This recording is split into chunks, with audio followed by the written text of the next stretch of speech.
తాను నీలో లీనమైనది ఆదిశక్తి ఆకృతి అత్రిజాత పార్వతి తానువైన ప్రాణధవుని చెంతకు చేరుకున్నది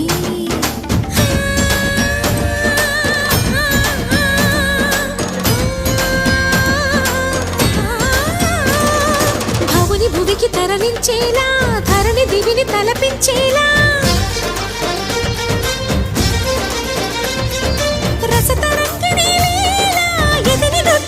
చేయగలిగే వేళ భరత వేదముగ నిరత నాట్యముగ కదిలిన పదమిది ఈశా శివని వేదనగా వని వేదనగా పలికెను పదము పరేశా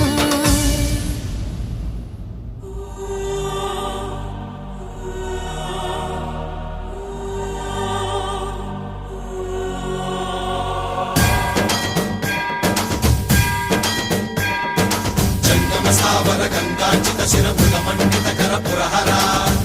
శంకర భవనా శంకర స్వరహర దక్షాధ్వరహర కాల విలోచన పాలిత జనగణ కాల కాల విశ్వేశ్వర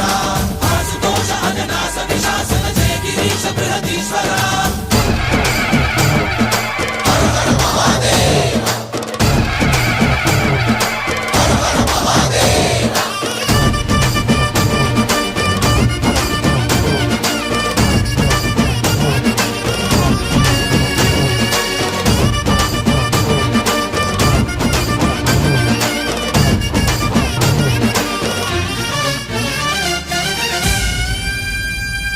వ్యోమకేశనిను హిమగిరి వరసుత ప్రేమ పాశమున పిలువంగా యోగి వేషని మనసున కలకద రాగలేశమైనా హే మహేశని భయద పదాహతి దైత్య శోషణము జరుపంగా భోగి భూష భువనాళిని నిలుపవ అభయ ముద్రలోనా